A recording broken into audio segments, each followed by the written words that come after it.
Welcome into the WCS Coaches Show. I'm your host, District Athletic Director Patrick Whitlock, and our game of the week this week is Brentwood at Ravenwood, Battle of the Woods.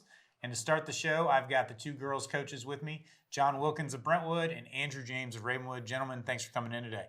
Thanks for having us. Glad to be here. Absolutely. So, Coach Wilkins, since it's your first time this year on the show, we're going to start with you. You lost a considerable amount of talent a year ago. Kind of, whether you want to be or not, probably in a little bit of a rebuilding phase. Talk a little bit about what the growing pains have been with that process and how your season's gone so far. Okay. Yes, sir. We had a good class to come in on. Had 5 seniors who were several of them had been contributing for several years. And of course, Ella, left her mark as the all-time leading scorer, and so it was fun to get to be a part of the end of their journey. And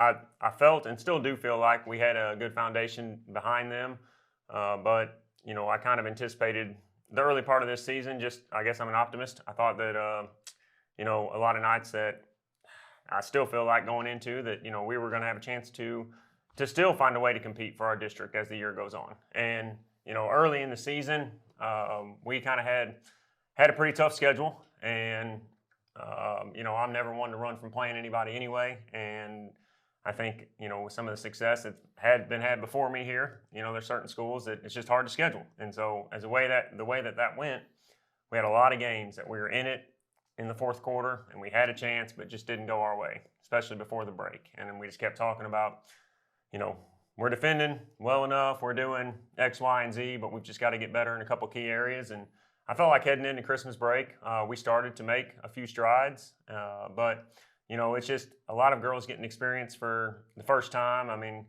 Paige Morris returns the most experience out of anybody I have, and I've got 2 other seniors, Bella Foss and Maggie Buckley, who had some experience coming into this year that we're relying on heavier and in different roles than they've ever played before. But they've done an outstanding job stepping up to that task for us. But like I said, basketball is a long season, for better or for worse, and you just got to get playing your best at the right time. And we're still hopeful that we're going to head into that period going down the stretch here. Yeah, no doubt. Coach James, you were here last week before your game against Nolensville. We talked about the fact, you've only got 1 senior, 2 juniors in your lineup, and you're relying on a lot of younger kids. Pretty impressive early game against Nolensville, 2-point game going in the second quarter. Got away from you a little bit there at the end, but what are some positives you took away from last week? Yeah, man, we're so young, but we're seeing strides every day in practice of them getting better, and they're getting so much good experience. I mean, we started 2 freshmen last week, but kind of what he was saying, we had some games early in the year where we were close, we were in there, we were right there, and we just couldn't figure out a way to finish. We're still learning how to win and compete at this level. So I like the trajectory that we're going. We've done really good in JV as well. So, I think the future is very bright, and the girls have handled it really, really well and show up every day ready to get better. So I like where we're heading, and hopefully we can start putting it together here soon. Now, Coach Wilkins, you mentioned some of your players there a minute ago. Is there one player on your team you would consider a go-to player right now, or maybe just, a couple that are kind of at the forefront of your game planning? Paige Morris is a go-to player from the aspect of she's who I'm going to go to when we need to, know where to be lined up defensively or offensively if we're wanting to try to execute something. I'm putting a lot of, I don't want to say responsibility on her, because she went through the fires with us last year, and I know that she's been starting before I got here. Had a lot of experience her sophomore year too, and so just because of all of that, I felt like I can kind of rely on her a little bit more. She kind of knows me, kind of knows what I'm wanting her to do, and so from a leadership standpoint, she is one that I'm definitely relying on. And the night at Nolensville, I saw old Paige come out. She kind of had some tough nights early in the year. Of course, when you play alongside Ella Ryan for a couple of years, you get great looks on the wing. Now all of a sudden Ella's gone, and people are taking her away, and so that was an adjustment for her. She's having to handle the ball, and we're trying to get her open, and also involve her teammates. And she's doing a good job. Her attitude's been great. Leadership's been good. She's leading us in assists a lot of nights, and so she's one that I would say probably is a go-to, at least from one that's very important both sides of the floor and can score on a given night. Beyond that, it's kind of, I tell the kids literally, and it's the truth, guys, I'm still searching. I think 3 through 8, like, it could be kids that have played, and it could be some kids that haven't really scratched a lot of varsity playing time yet, but are excelling on JV, as Coach mentioned. We've had a pretty successful year in our junior varsity, and just some kids that I tell them they got to show me there before before they can come up and do it in varsity. They need to be able to dominate a JV game, and we got some younger kids that are making strides, and so I really truthfully don't know who my first 3 or 4 will be off the bench going into region tournament time, but I think that's also good because it's making our practices competitive every day. No doubt. And so Coach James, kind of going through a little bit of the same thing. You've got one senior, Kate Jurwitz, who's kind of a role player for you, but also been in the program for a lot. Talk about her leadership. Yeah, she's been great. I thought she played well against Nolensville last week. Yeah, she's just like, keeping positive, keeping the girls engaged, and just the way she treats them. She's very kind to them and helpful to them, and understands her role. So she's been really good. Ashlyn Burke, Cora Haviland is our other upperclassmen. Cora joined us this year. So yeah, they've all been really, really good and set really, really good examples for the younger girls that have come in. And we had our freshmen are used to having a lot of success, so this has been a little bit of a different animal for them this year. But our older girls have done a really good job of trying to keep positive and keep them focused on what we needed to do. Now, in terms of your younger kids, one girl that stuck out to me the other night, Eleanor Vogus. Yeah. Lefty, plays in the paint. She showed a lot for a freshman, competing against a really good Nolensville team that's kind of stacked on the front line. Yeah, she did really good. I mean, she's like one of the most competitive girls I've coached. I mean, if she's awake, she's thinking about basketball. Like, she lives to be in the gym. She's getting workouts and all that sort of stuff. She's going to be a really good player for us. And, sometimes people ask, what year is 24? And they're shocked when I say that she's a freshman. So really excited about her and glad we got her for another 3 years after this year. So, gentlemen, even though it's late January, no team has played more than 2 district games. I think it's safe to say Nolensville has kind of established themselves as the team to beat in this district. Very talented group. But in my opinion, the 2, 3, and 4 spot is really up for grabs. You got Franklin 1-0, Brentwood 1-1, Ravenwood 0-1. So there is a little bit extra meaning behind this game in terms of district standings as you move forward. And on top of that, it's a rivalry game. These kids have played together for a long time. So, Coach Wilkins, do you guys talk about that at all? I mean, it being a rivalry game, and obviously these kids have probably known each other since they were little. Yeah, I mean, that's kind of a tough, weird thing to me. First off, let me rephrase that. I'm not fully entrained into the Ravenwood hatred yet. I want to beat them as bad as I wanted to beat Nolensville, and as bad as I wanted to beat Page last night. But I know that for some Brentwood people, and I'm going to say your normal non-basketball followers, they come to this game, right? And so that's kind of a fun thing because you have a chance to show people in your community that don't always see us play, what girls basketball is about and what we're trying to be about. And so, from that aspect, I'll kind of mention, guys, it's not that we're going to do anything different. It's just that you have an opportunity tonight to, show people how hard you're going to play, because that's something that we can't control the ball going in, but you can control your effort all the time. And so that's something that, we'll talk about. But I hope that we're going to be just as focused. I hope we're just as focused every night as we are going into Friday night, because I know that if we're not, Ravenwood is just as capable of beating us as anybody else we've played. And so the fact that it's a rivalry game, I try not to spend, we're not going to play harder. We're not going to whatever, but also, I mean, I enjoy the fan support and the extras that come along with it, just because it's fun for your kids to have people watching you play, and a lot of people. And I know our crowd will be good Friday night. Yeah, no doubt. Yeah. Coach James, you've been on this installment several times as a head coach and also as an assistant with the boys program. Yeah. This rivalry's ingrained in you for sure.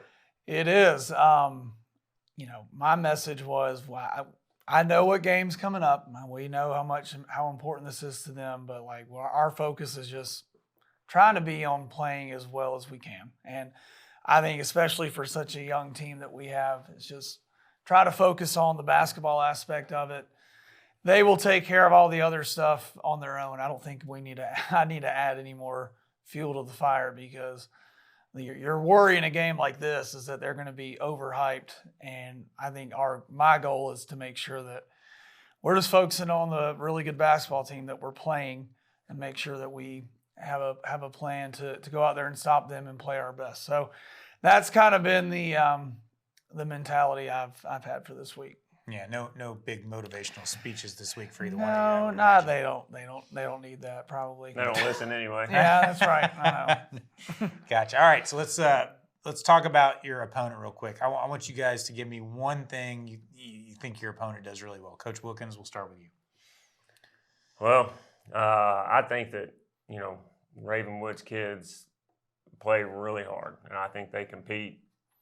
That's something I saw out of them last year in our varsity games and in the JV championship, playing against them. Like a lot of these same kids I know that are going to be playing tomorrow night, because they played freshman and they played JV, varsity, everything last year too. And there's some kids that they just don't give up. If you get up, like, the game's not over. They're gonna claw their way back into it. And teams like that scare me. I admire that, and I want my kids to play that way, but not everybody's that way. Some teams, once you get them down, those kids, they'll kind of just cash it in. But his kids, they continue to compete. And so I know that we're going to have a battle on our hands for 4 quarters tonight, I guess, excuse me. And, I'm looking forward to the challenge. It's going to be fun. It's been a crazy week with the weather. We don't know what day it is. That's for sure. So, Coach James. Yeah, same thing. I mean, they play really hard. Obviously, Paige Morris, she's been giving me nightmares since her freshman year. So with her shooting, so we got to stop her, and then her other, the other guards, Buckley and Foss, and it's going to be a tough challenge. I think we're in some ways, I think we're kind of similar to each other. So it should be a good game. I know he's probably got a bunch of different defenses and what to be prepped for and the pressure they bring, so we got to handle that. And I think it'll be fun. I know, we've had our struggles as far as the wins and losses, so this will be, I think both teams will be eager to play each other and have a good game, and it'll be a fun atmosphere before Snowmageddon. So we can always hope, right? Yes, yeah. right. So, all right, Coach Wilkins, one key to victory tonight. We're going to have to keep them off the glass, and that's something that is a struggle for us a lot of nights, and something that I think they do well. Some of these younger players you were mentioning, it stuck out to me early in the game against Nolensville, and I think Nolensville is the break field girl, and they're as good as anybody around the rim. And first play of the game, he posted up his young post in there, and she just went, isolation, went and got a bucket, and that instantly got my attention. I think they rebound hard, and we're gonna have to try to find a way to neutralize that.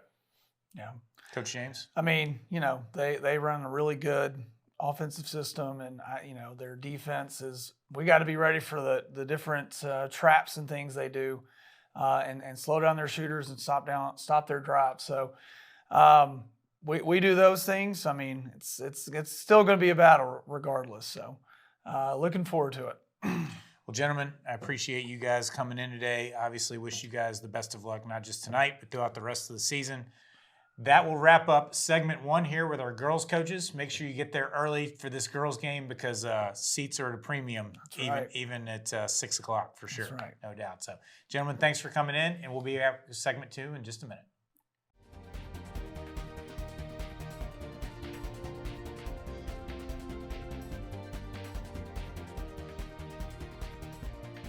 Welcome back to the WCS Coaches Show. I now have with me the boys coaches, Troy Crane of Brentwood and Coach Chris Hooper of Ravenwood. Gentlemen, welcome to the show. Thanks for having us. All right, appreciate you guys being here. So, Coach Hooper, we're going to start with you.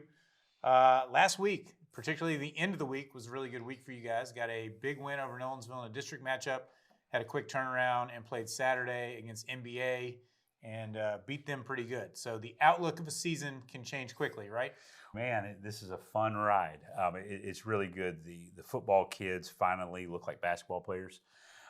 Danny Brown really asserted himself last week and looked like what he was this summer. And then just continue maturation. I mean, it's one of those things. I talked about it last week in the show about being 1% better and staying in the process, not getting too overwhelmed with the game at hand, but how can we be better? And Braden White really has taken that to heart, really controlling tempo, scoring a little bit, which we really needed outside the arc, and then just the continued leadership of Sand Steppen, Drew Parker inside with his physicality, making some really huge plays. Brock Wismer really defensively clamping down the rim. And then just everybody else just sort of a smorgasbord of contributions from Will McCarter's defensive and energy effort, just getting his hands on a bunch of loose balls. Brooks Brown coming in and being sort of that glue guy, and then Beckett Williams starting to have a lot of confidence as a point guard, and then Brooks Cottle continuing to assert himself as a sophomore. So it's a great week. It was fun to go in at NBA. I told the guys it was a very personal game for me because my family went to NBA. I was the only kid not to in my family, and so having that opportunity to go in and win in that building, and further ties, having played there in high school, missing the old traditional building. It was a fun day for me in Ravenwood. No doubt. So Coach Crane, second year at the helm as the head coach at Brentwood, been there several years. Last year we've kind of talked about it. It's your first time on the show, so we got to revisit a little bit. Got knocked out in the first round of the district, but you guys have bounced back in a big way this year. Off to a great start. Talk about what you are happy with out of your team so far. Well, I really like how our team has kind of really built its identity. I feel like we're more than just a team that makes three-pointers now. I mean, last year I felt like a lot of times teams could easily defend us by taking away the three-point line, and then we really struggled to score. But it's good to see our guys being able to evolve and find ways to score when teams do knock us off the three-point line. And I think that's been big in our success this year. And then the strength of schedule that we've played, being able to play in that battle for Nashville with playing teams like Whitehaven, Alcoa, Briarcrest, and BGA, it really helped, I think, prepare us for the grinder that we get into once we get into league play, because you just get so beat up. And I felt like last year our pre-district schedule was a little soft, and I don't feel like we was as prepared. So I feel like we're in a better place now moving forward. Now, you have played some big competition. You mentioned the Battle of Nashville, obviously playing some of the top teams in the state. You played Lipscomb Academy, who's one of the better Division II teams early. That was by design in order to test your guys. Yeah, absolutely. I mean, being able to get Lipscomb on the schedule, and then Blackman is another team. I feel like those two programs, and I have a lot of respect for those guys, and I think it just really gives you a good measuring stick of where you are, and it kind of really exposes your weaknesses, not only as you get to see as a coach, but the kids are not dumb. They actually get to say, maybe some of the stuff Coach Crane and his staff been yelling at us about, maybe it is true. So I really think that has really played a big key in our success. And one thing that we haven't really been proud of is our half court defense has really struggled here. We like to typically stay 50 points below average per game, and we've been giving up 58 points a game. And I just really felt like that's the area that we've had to work on. And last couple games that's gotten a little bit better and better. We struggled early in the first quarter against Centennial. They came out firing on all cylinders, and we kind of weathered that storm, and then kind of really settled down and guarded. And then I thought, like, coming out of the gate at Page, I thought we dictated the tempo of the game with our defense. We scored 5 points only in the first quarter, but I felt like we had to control the game defensively, and that's really kind of the first time all year I really felt like from tip to finish we controlled the game defensively rather than offensively. Now, Coach Hooper, you guys played Saturday, but then you didn't play on Tuesday. How do you view that as, like, a couple extra days of preparation? How does that kind of play into what your week looks like with Brentwood having played on Tuesday and you didn't? You think that's, like, after two big wins, you ready to get back on the court and play a game, or are you happy to have this prep time? It was a much needed break. I really like the way the region has sort of evolved this year, where we're not quite as condensed as we have traditionally been in high school basketball. So it's allowed me to really focus on our culture. Like last night, we played games, but we went and played putt-putt. We got an hour worth of practice that Tuesday night on the floor, got some game prep in, and then we took the kids out and sort of kept it in terms of sequencing the fact that we're out 6 o'clock, doing some things. So we went down to Putt Shack and competed against each other, and it was a good opportunity for the guys just to have some time with themselves. It allowed the staff, I think, not being pressured to come in on Monday, on Martin Luther King Day, to have an extra practice. So we went the opposite, as opposed to trying to cram and take advantage of the time on the court. We let the kids get away and be kids, be high school kids, and try to play the long game. Like I want my players to be mentally and physically fresh come February 27th. I don't want them to be looking at the calendar and say, all right, spring break is a week away. I'm done with practice. I'm tired of this man telling me the same thing that we all say. We spin it in different verbiage, but it's all the same thing. Defend, box out, take care of the ball, score it, share it, and they get tired of it at a certain point. And so I've tried to do a good job with the schedule of taking those breaks and giving those breaks back to the kids, but being mindful that we have a job to do come tonight. Now, Coach Crane, your group is a pretty veteran group, and that has come because they were really good as freshmen and sophomores. You kind of got the three-headed monster. You got Davis Cochran as a junior, Hudson McKnight, and then Jackson McCutcheon as seniors. Having coached against you and coached against those guys previously, I feel like Hudson and Jackson have been there forever.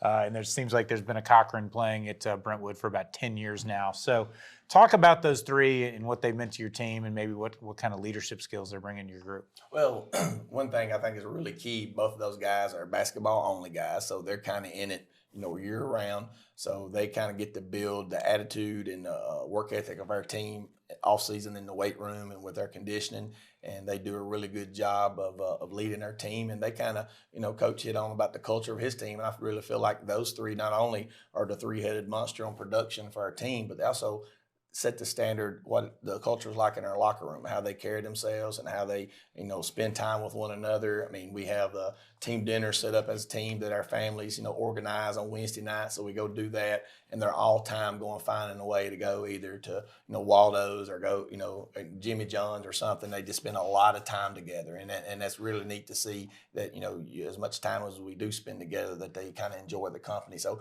those guys definitely set the key. But I tell you, those guys' success really is as a result of some of the other guys. I take a guy like Luke Matthew. Luke Matthew is a starter, has probably the fourth most minutes of experience in our program, and he is really doing a great job of setting the stage for those guys to be successful. And then we got other guys like Parker Emerson, Asher Hunn, Luke Purefoy, Gray McAdams.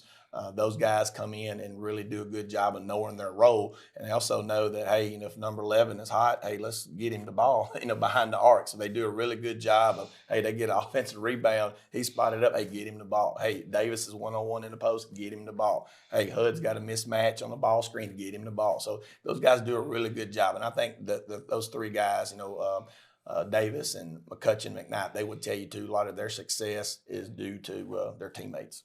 Yeah, and you've been able to stack some really good classes back to back to back. So some guys have had to take, maybe a back seat as to the role they wanted. And I think that speaks a lot of volumes about your team. It does. And the culture that we live in now, it's immediate gratification. Nobody likes to sit behind somebody. But, we've got, a talented group of seniors, juniors, sophomores, and even we got some freshmen in our program, and they kind of all buy into their role, and they find ways to contribute. And I think there's been some nights where like those three haven't been double figure guys. There's been 6 times this year where Matthew has kind of been one of the three-headed monsters as far as like our double figure and scoring. And then you get another guy like Gray McAdams. He's come in. He's been a double figure guy at some point this year. So of our 11 guys that play a lot in our rotation, what I'm most proud of from a team and sharing the basketball standpoint, we've had 8 guys in double figures this year. So that speaks volumes to, how they're able to share the basketball and really play together as a team. So a week ago, we might have not talked about this game in the same light in terms of the district race, but now Brentwood 2-0, Franklin's 1-0, Ravenwood's 1-0, Nolensville and Centennial are both 0-2. So there's two really big games tonight. You got this one, Battle of the Woods, and then you've also got Nolensville hosting Franklin in almost a must-win for Nolensville since they've already started 0-2. So, not only is this a big game in the district, it's probably one of the biggest rivalries in Middle Tennessee. You got to get there early to get a seat. It's just an incredible atmosphere no matter what the stakes are. Coach Hooper, is this something you talk to your team about? I mean, you got a lot of seniors, but you've also got some transplants in your program that might not quite understand what they're stepping into tomorrow night.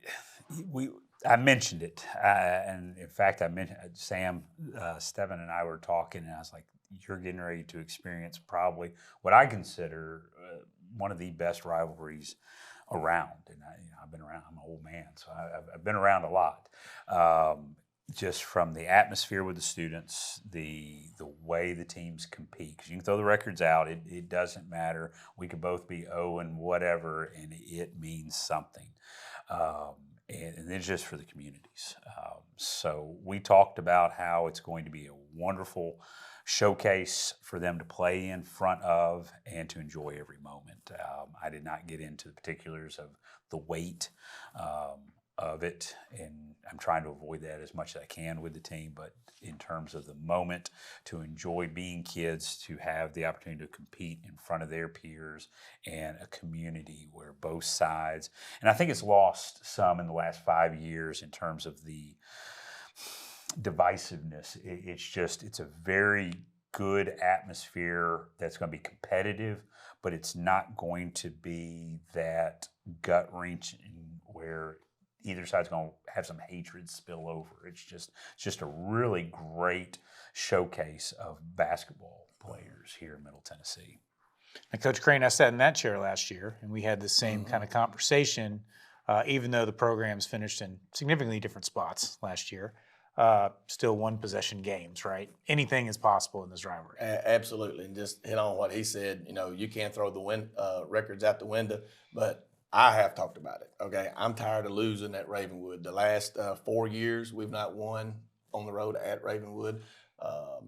In the last 7 years, the series is tied 8-8, and we both split postseason wins in that. So it is a real balanced rival, kind of to speak to that. So no matter one team might be having a better season than the other, it just shows you. It's cut in the last 7 years. It's 8-8, and then but Ravenwood has really dominated on their home floor, and so we have a chance to get out there and compete and be the team that flips the script, so to speak. But it is a big task at hand for that environment. They do a really good job. It's really neat. Speaking of the environment, and it's kind of why you put in all that extra time as coaches and as players too, to be able to compete and play your best in games like we're about to get into tonight. Yeah, well, all those games were really tight, though.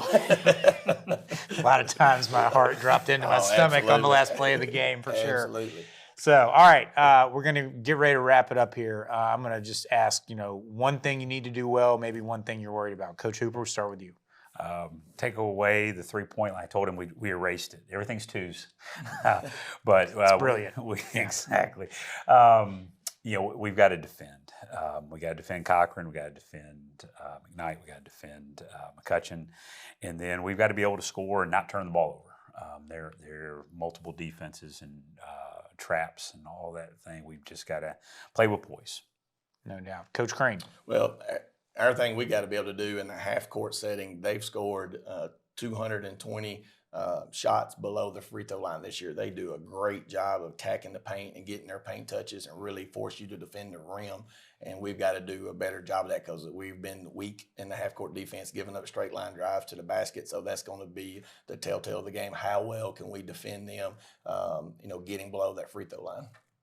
Well, gentlemen, I appreciate you guys coming in today. Wish you guys all the luck in the world. I know it's going to be a great battle, and I know you guys are going to finish your season strong. So thanks for coming in today. Hey, absolutely. Thanks for having us. All right, that's going to wrap up this week's Coaches Show.